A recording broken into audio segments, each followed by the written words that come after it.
Alors, comme promis, on se retrouve sur le côté pour faire le side kick. Mettez le bras sous votre tête et les deux jambes alignées avec la colonne. Donc vous rappelez, hein, si on faut bien savoir s'ils sont alignés, vous ramenez la pointe de votre pied, vous voyez juste les orteils. Puis vous pointez, vous me gardez les hanches l'une au-dessus de l'autre. On va contracter cuisses, fessiers, périnée, ventre. Donc le ventre, on ne le pose pas au sol. Aussi, vous voyez là, il y a un creux, d'accord? Je ne pose pas, je ne suis pas en appui dans le sol. On va allonger cette colonne. Donc en rentrant le ventre, tout le long, il faudra maintenir le creux. On part sur un mouvement intermédiaire. Si c'est trop dur, vous poserez la jambe au sol. Sur le souffle, je décolle les deux jambes. Vous voyez, il y a toujours le creux. On ne pose pas au sol. Le bras, on va le placer parallèle. Hop. Et avec la jambe du dessus, on va faire des cercles. Inspire vers l'avant. Souffle vers l'arrière. La jambe du sol, elle est juste décollée. Donc, vous contractez les adducteurs. Et vous trouvez votre stabilité. Ça va provoquer une instabilité. On n'a pas d'appui sur le sol. À part la hanche. Donc, la jambe va vers l'arrière. Hein. Sentez le mouvement qui part de cette hanche, qui va ramener la cuisse vers l'arrière comme vers l'avant. Allez, on ne relâche pas le ventre, toujours bien décollé. La cuisse aussi décollée, donc contractez les adducteurs.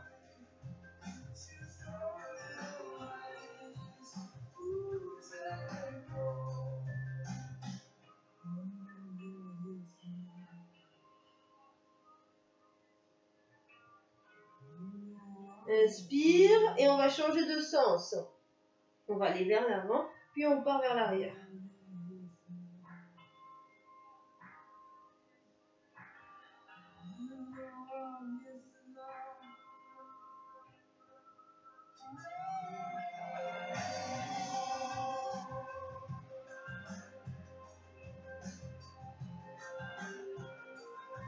Et si ça ne va pas, vous posez au sol et vous continuez le mouvement.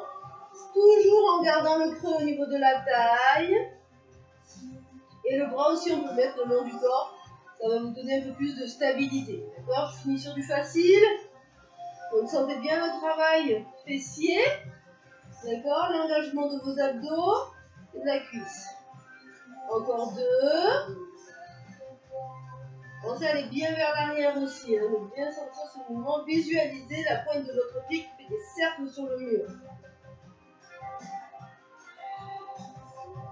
Et on finit en resserrant les deux pieds. Très bien. On s'allonge sur le dos.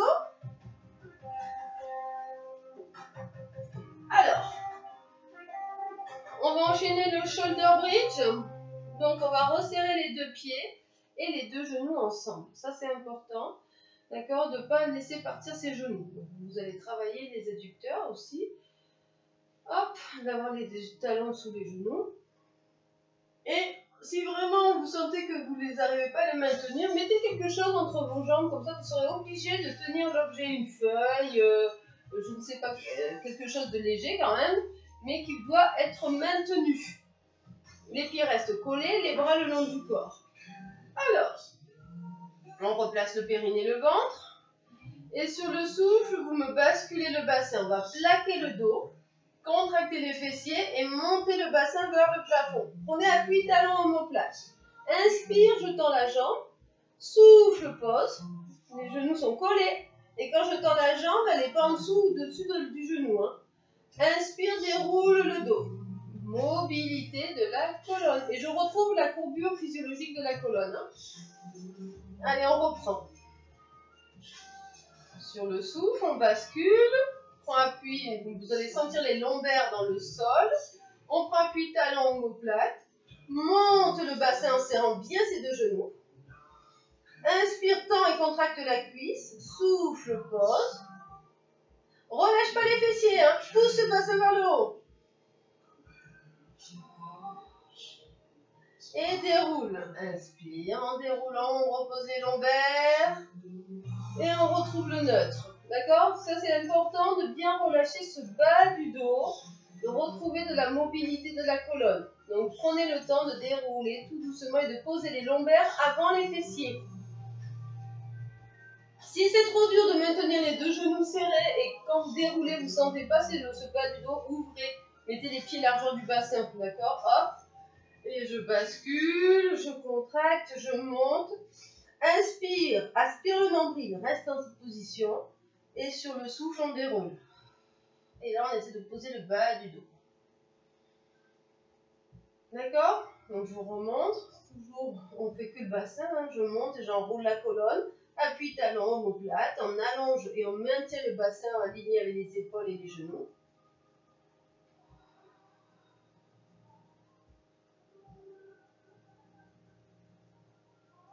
Et on ne relâche pas le périnée, le ventre. Hein.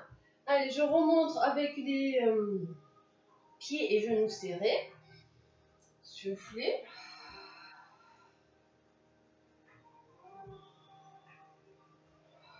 Sentez bien les deux genoux collés.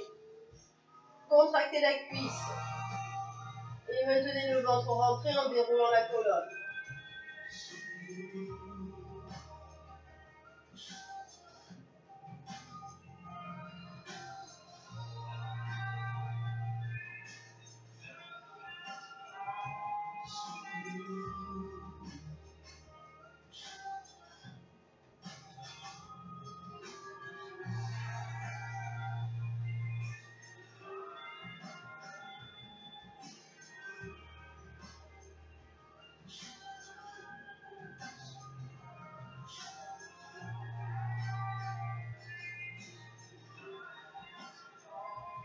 Quand vous décollez une jambe, le bassin ne doit pas descendre. Hein. Faites attention à ça.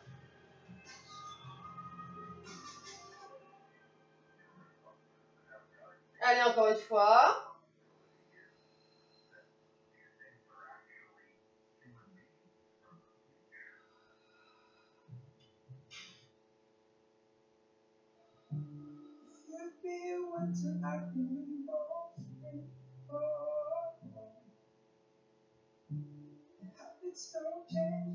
Très bien.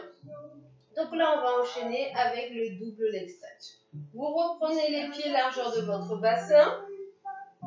On va travailler bras et jambes. Contractez le périnée et le ventre. Et sur le souffle, je décolle une jambe. Puis la deuxième. Inspire, monte les bras au-dessus de la poitrine en décollant la tête et les omoplates du sol. Sur le souffle, je vais partir vers l'arrière. Ouvrez les bras en tendant la jambe. Ramène le bras, les bras et la jambe. Les bras partent en premier. Ouvre, tend. Inspire, replace.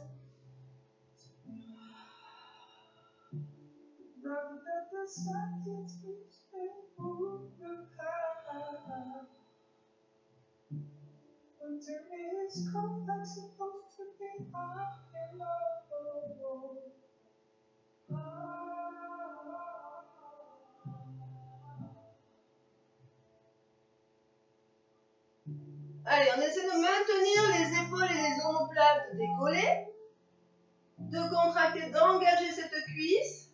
Cherchez à toucher le mur avec la pointe de vos pieds.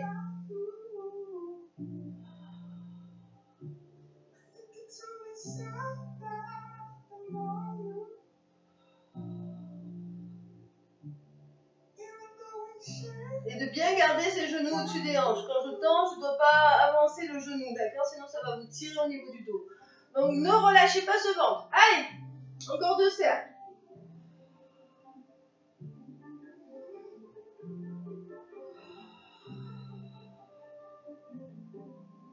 On replace la tête, les bras et un pied après l'autre. On souffle, on relâche. Donc quand vous faites ce mouvement, vous pouvez aussi le faire avec la tête et les épaules au sol. D'accord? On fait attention, quand vous tendez la jambe, de ne pas la descendre en dessous de la cheville et de ne pas accentuer le creux au niveau lombaire. Donc il faut engager ce ventre et de travailler la coordination des bras avec la jambe. Allez, vous tournez, on se place sur l'autre côté pour enchaîner le side kick. Bras sous la tête. Je tends les deux jambes dans l'alignement de la colonne. On garde bien les hanches l'une au-dessus de l'autre. Hein. Trouvez votre stabilité. Hop. On contracte cuisses, fessiers, périnée, ventre. On aspire ce nombril. On pense au creux sous la taille. D'accord? Pensez à allonger la colonne. Le bras ou le long du corps si vous gardez la jambe au sol ou parallèle à l'autre si vous allez décoller les deux jambes. Donc sur le souffle, on monte sans poser le ventre. Attention de ne pas partir vers l'arrière. Inspire, je vais aller vers l'avant et souffle vers l'arrière. Donc la jambe du sol, on contracte les adducteurs, on la monte et elle ne bouge plus.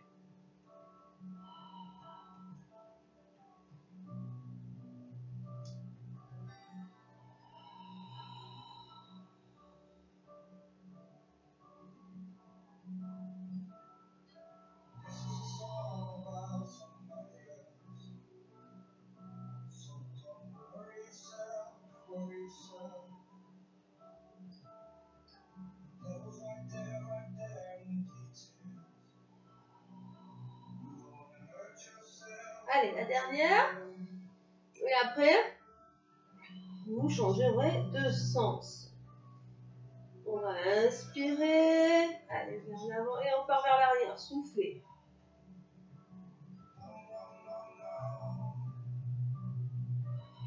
Allez, faites attention toujours à votre ventre, qu'il soit maintenu creux. Hein. Si c'est trop dur, mettez le bras le long du corps ou posez votre jambe au sol. Pour finir, pour être bien stable, commencez par la jambe du sol si vraiment vous sentez que le bassin n'arrête pas de bouger devant, derrière. Si c'est trop dur et que vous n'avez pas fait l'exercice, n'allez pas sur les options difficiles.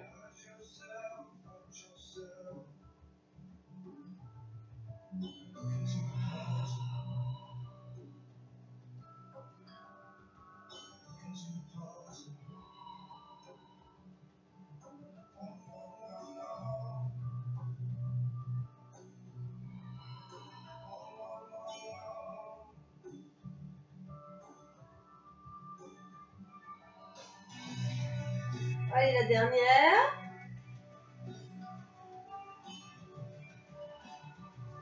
On repose, on serre les deux pieds et on place le bras le long du corps. Très bien. Et on relâche tout. Donc pensez dans ce mouvement, ce qui est important, c'est de maintenir l'alignement et l'allongement de son dos. Donc de garder bien les jambes aussi dans l'alignement de sa colonne, de ne pas avancer ou quand vous faites vos cercles, de ne pas reculer trop pour ne pas déstabiliser aussi votre bassin. Il faut maintenir les hanches l'une au-dessus de l'autre, ainsi que les épaules, comme si on était sur une poutre. Donc la poutre, elle n'est pas très large, donc il faut trouver son équilibre en engageant son périnée et son ventre, afin de fixer ce bassin, et de travailler avec cette respiration thoracique. Ça va vous aider à maintenir cet alignement, d'accord, et cet équilibre. Allez, on va finir cette belle séance avec des étirements. À tout de suite.